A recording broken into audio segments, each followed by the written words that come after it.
state with no opposition. If you have other alt-right states, like take Brazil under Bolsonaro, well, there is an opposition, the Workers' Party opposition. In Philippines under Duterte, I can't speak with authority. In Modi, in India, there's an opposition. Israel, there's no opposition. Israel has a right, a far, far right, and an ultra right. That's its spectrum: right, far right, and ultra right. There's no center. There's no left. It's a ultra. It's an unusual alt-right state. It's like South Africa during the apartheid years, or the American South in the Jim Crow years. There is no center or left. So to look for, and it's, the reason Netanyahu keeps getting reelected, fundamentally, the reason is because when the Israelis look at Netanyahu, they see themselves an obnoxious, racist, Jewish supremacist, arrogant Israeli. That's the Israelis. That's the Israelis. The population. They see him, they see themselves. So out of a narcissistic impulse, they keep voting him, no matter how many scandals there are. If you ever read Haaretz, the opposition newspaper, it's a very funny thing. Every 2 years, their columnists are predicting, this is it. Netanyahu's finished. This is it. He's finished. It's over. It's done. This scandal is going to bring him down. That scandal is going to bring him down. It's finished. It's over. Ridiculous. Has no connection with the real world. They live in the Tel Aviv bubble. The Israelis love Netanyahu. There's no possibility of any change beginning in Israel. In the US, it's hopeless because you guys live in the UK, but for people your age in my country, there's no future. There are no jobs, none. There are no jobs anymore. There is no future. 3/4 of young people are reported to have contemplated suicide between the ages of, I think, 17 and 23. They're all on antidepressants.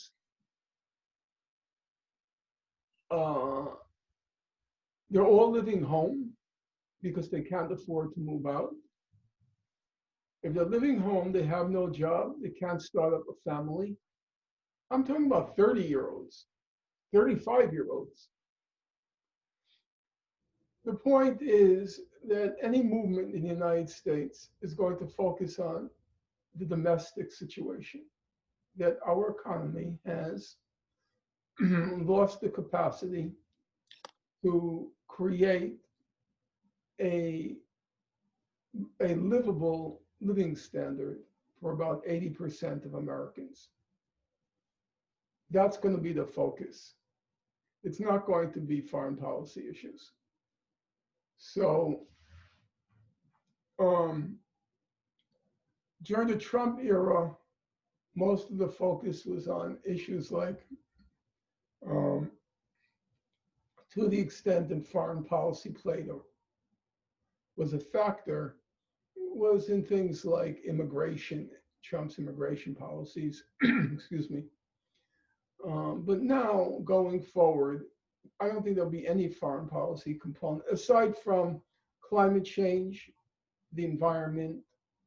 Those will continue to be focuses or foci of the left movements in this country. But everything else, I think, will become pretty trivial, marginal. It's going to focus on the real lives of real people, which are a complete disaster right now in the US. So I don't see any possibility here. I've already spoken to my opinion about the Palestinians.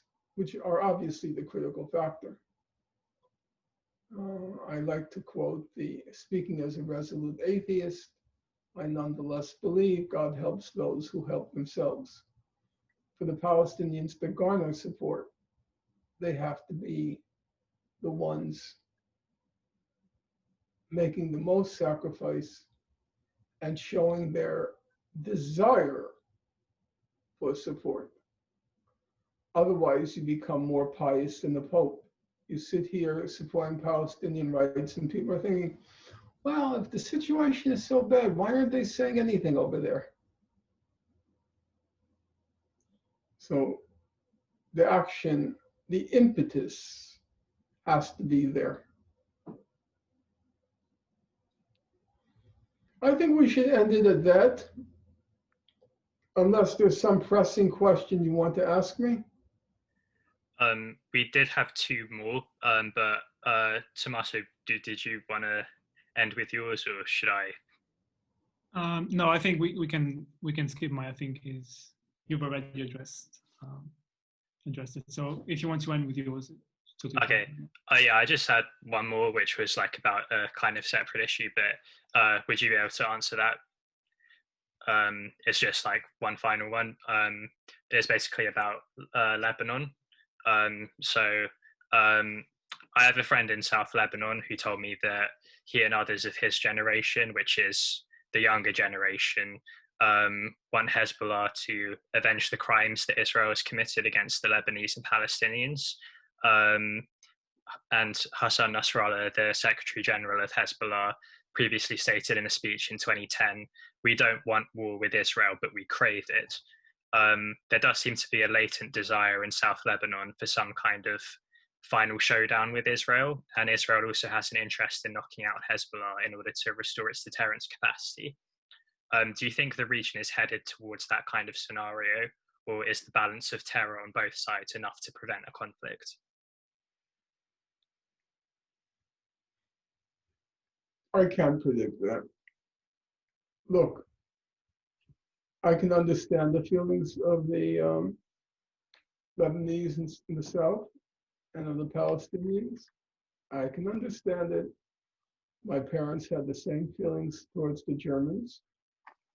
So far be it for me to criticize them for feeling the same kind of desire for revenge that my parents felt during the war and after the war. On the other hand, I'm sure you guys are completely aware that that kind of war, at minimum, would wreak such death and destruction that you wouldn't want to imagine it.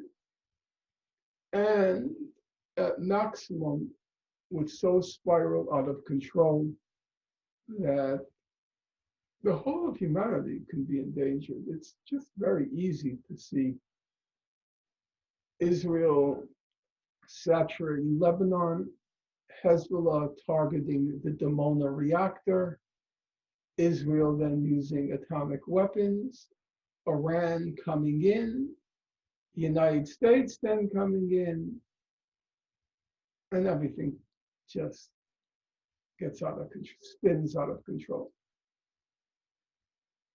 I understand the feelings of revenge, and I remember one Hezbollah official saying to me, we know that eventually there has to be a reckoning between us and Israel. That right now it's kind of each side feeling out the other side, but at some point, these are two irreconcilable entities. But then you threw in the other factor. You said, could the balance of terror be such that it will hold back everybody? Sort of the strategy, as you know, between the US and the USSR during the Cold War, it was called MAD, the MAD, MAD strategy, mutually assured destruction. Each side held out the prospect that if you attack us, we'll annihilate you. And that worked for a long time. It worked in one sense, in the sense that the US and USSR didn't themselves go to war, but it played itself out in proxy wars. Vietnam lost 4 million people. And then there were the wars in Cambodia and Laos. The proxy wars, it didn't work. You know. So I don't know. I can understand the feeling of revenge. There, but for the grace of God, go I. And I pretty much can imagine how I would feel. I lived in South Lebanon and had this monster state on my border. But you hope that the rational, I won't say the saner side, the rational side will prevail and say, look, if we go down that route,